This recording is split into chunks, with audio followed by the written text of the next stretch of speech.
Hello students, alkenes की एक और इम्पॉर्टेंट रिएक्शन है और वो है सेल्फ एडिशन और पॉलीमराइजेशन। तो अगर हम रिएक्शन की हेडिंग से ही इसको चेक करें कि क्या रिएक्शन हो सकती है, तो सेल्फ एडिशन मतलब दो एल्कीन्स आपस में ही खुद सेल्फ ऐड हो जाते हैं, राइट। और ऐड होके वो क्या करेंगे, एक नया बड़ा मॉलिक्यूल बनाएंगे और मॉलिकुलर मास भी उसके कंपैटिबली बढ़ जाएगा। तो इस तरह से जब एल्कीन्स के दो या उससे ज़्यादा मॉलिक्यूल्स आपस में ऐड होते हैं और ऐड होने के बाद वो एक नया बिगर मॉलिक्यूल बनाते हैं of higher molecular mass, that process is only called self addition. अब इसी को हम बोल रहे हैं पॉलीमराइजेशन। पॉलीमराइजेशन में पॉली मीन्स होता है many and MER mer means होता है unit.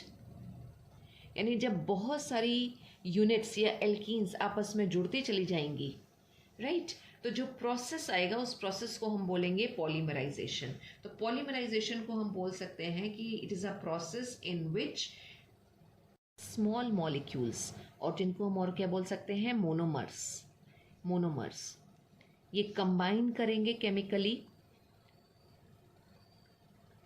chemically combine together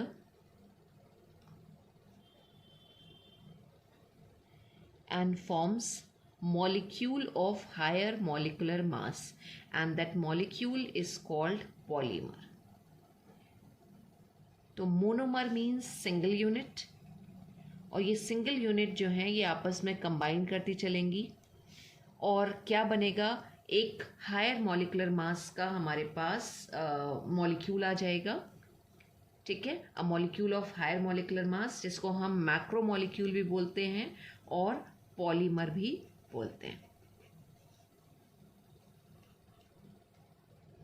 combine करने का क्या मतलब है, मीन्स जो हमारी रिएक्शन होगी वो किसी एसिड कैटलिस्ट की प्रेजेंस में होगी, under high temperature and pressure होगी।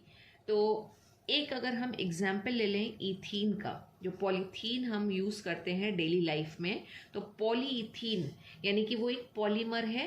और किससे मिलके बना होगा, हमने बोला ही कि पॉली और ईथीन, यानी वो ईथीन के मॉलिक्यूल से मिलके बना होगा। तो अगर हमारे पास ईथीन का मॉलिक्यूल है जिसको हम मोनोमर बोल सकते हैं, एक सिंगल यूनिट अगर हमारे पास है और इसको हम केमिकली कंबाइन कराएं, यानी इसी में ही अगर हम एक और ईथीन का मॉलिक्यूल जोड़ दें कुछ इस तरह से, राइट। और जो रिएक्शन हो रही है ये कैटलिस्ट की प्रेजेंस में होती है, कभी कभी ये ट्रेसेस ऑफ ऑक्सीजन की प्रेजेंस में होगी और सेल्फ एडिशन रिएक्शन चलेगी।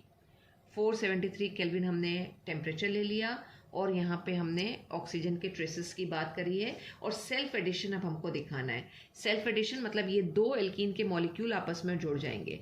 अब एल्कीन के मॉलिक्यूल को अगर हम आपस में जोड़ें तो डबल बॉन्ड तो ब्रेक होनी ही होनी है, कुछ ये स्ट्रक्चर बन के आ जाएगा, राइट। अब इसी में हम चाहें तो फर्दर एक और ईथीन का मॉलिक्यूल जोड़ सकते हैं। अब जब ये ईथीन का मॉलिक्यूल जुड़ेगा हमारे पास, या ऐसे n नंबर ऑफ अगर हम मॉलिक्यूल्स ले लें और उनके एडिशन की बात करें कि n नंबर ऑफ ईथीन के मॉलिक्यूल्स हैं, n नंबर, तो हमें एक लॉन्ग चेन मिल जाएगी। और लॉन्ग चेन वो होगी किसकी, ईथीन के मॉलिक्यूल्स की होगी और उनसे बोलेंगे पॉलीईथीन। तो किस तरह से हम इसको लिखते हैं, लाइक दिस, CH2 और CH2, ये सिंगल यूनिट होगी जो इधर इधर अगेन नंबर ऑफ कार्बन के साथ कनेक्टेड होगी और इसमें चेन में n number of carbon atoms होंगे। वो डिपेंड करेगा कि हमने कितने कार्बन एटम्स के साथ रिएक्शन को स्टार्ट कराया था। और इसको हम क्या बोलेंगे, हमने ईथीन से शुरू किया था और ये हमें मिल जाएगा पॉलीईथीन या पॉलीइथिलीन। सेम वे अगर हम प्रोपीन का एग्जाम्पल लेके करें, प्रोपीन,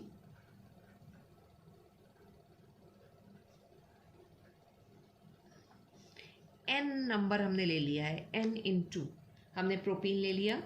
परऑक्साइड की प्रेजेंस में रिएक्शन हो रही है, हम हीट कर रहे हैं।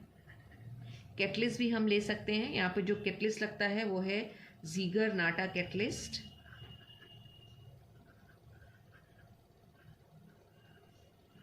कैटलिस्ट। इसकी प्रेजेंस में अगर हम रिएक्शन करा रहे हैं तो हमें पॉलीप्रोपीन मिलेगा। और पॉलीप्रोपीन को हम किस तरह से लिखेंगे, किस तरह से दिखाएंगे, पॉलीमर।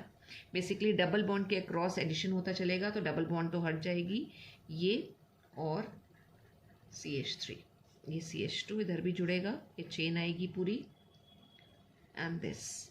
अब इसमें कितने कार्बन प्रेजेंट होंगे, कितनी यूनिट्स प्रेजेंट होंगी इस पॉलीमर में, वो डिपेंड करेगा हमने यहाँ पे कितनी यूनिट्स ले रखी हैं। तो यहाँ पे हमने नीचे n लिख दिया, तो इस चेन में पूरे उतने कार्बन कनेक्टेड होंगे, और उसको हम क्या बोलेंगे, ये प्रोपीन था, एक single unit, and this is called polypropene.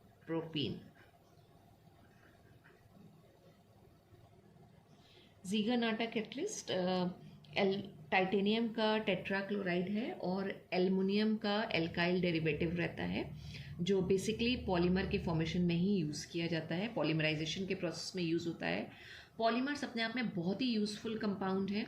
अगर हम बैगेज की बात करें, लगेज की बात करें, हाउसवेयर्स की बात करें, इवन जो नॉन स्टिक कोटिंग होती है, टेफ्लॉन कोटिंग जो कहलाती है, ये सारे के सारे हमारे पॉलीमर्स में ही आते हैं। पॉलीइथीन तो है ही है जो यूज़ होता है, इसके अलावा PVC, पॉलीविनाइल क्लोराइड, जो किस तरह से फॉर्म होगा अगर हम बात करें तो विनाइल क्लोराइड का मोनोमर हमें लेना पड़ेगा। हम अगर एक और रिएक्शन लिखें PVC के फॉर्मेशन के लिए, या PVC का पॉलीमराइजेशन का पूरा रिएक्शन, तो उसके लिए हमें मोनोमर चाहिए, और मोनोमर हमारा होगा विनाइल क्लोराइड। विनाइल क्लोराइड का स्ट्रक्चर क्या आएगा, vinyl chloride is CH2 double bond CHCl, this is vinyl chloride. अब विनाइल क्लोराइड का पॉलीमराइजेशन करना है तो हमें n नंबर ऑफ यूनिट लेनी पड़ेगी, और हमारा पॉलीमराइजेशन का प्रोसेस चलेगा। तो जितने मोनोमर हैं ये आपस में कंबाइन हो जाएंगे, और कंबाइन करके लॉन्ग चेन बनाएंगे कंपाउंड की। ऑब्वियस सी बात है कि लॉन्ग चेन होगी, उसमें बहुत सारी यूनिट्स होंगी, तो मॉलिकुलर मास तो बढ़ना ही बढ़ना है। तो पॉलीमर जो होते हैं उनके मॉलिकुलर मासेस हाई होते हैं, और वो एक बड़ा मॉलिक्यूल बन के आता है, इसलिए हम उसको मैक्रो मॉलिक्यूल भी कहते हैं। उसके अंदर बहुत सारे मोनोमर की यूनिट्स प्रेजेंट होगी, तो इसलिए हम उसको पॉलीमर भी बोल रहे हैं। और ये जो रिएक्शन होती है बेंजोइल पेरोक्साइड की प्रेजेंस में रिएक्शन चलती है, बेंजोइल पेरोक्साइड। बेंजोइल पेरोक्साइड अगर कहीं पे प्रेजेंट है तो फ्री रेडिकल मैकेनिज्म चलेगी। अब हमें क्या करना है, इसमें बहुत सारे और ये हमारा एक सिंगल विनाइल क्लोराइड है, इसमें बहुत सारे और हमें विनाइल क्लोराइड की यूनिट को ऐड करना है। अब डबल बॉन्ड है इसलिए एडिशन हो सकता है। एडिशन होगा तो किस तरह से होगा, CH2 डबल बॉन्ड को वैनिश करना ही है, CH आ जाएगा और Cl। अभी यहाँ पे कार्बन की वैलेंसी फ्री है, यहाँ पे कार्बन की वैलेंसी फ्री है, तो ये पूरी चेन जुड़ती रहेगी, और ये डिपेंड करेगा कि हमने यहाँ पे कितने मोनोमर या कितने नंबर ऑफ विनाइल क्लोराइड ले रखे हैं। चेन में उतने ही हमारे कार्बन एटम्स प्रेजेंट होंगे। तो ये स्ट्रक्चर किसका बन के आया अगर हम बात करें तो this is the structure of PVC और पॉलीविनाइल क्लोराइड।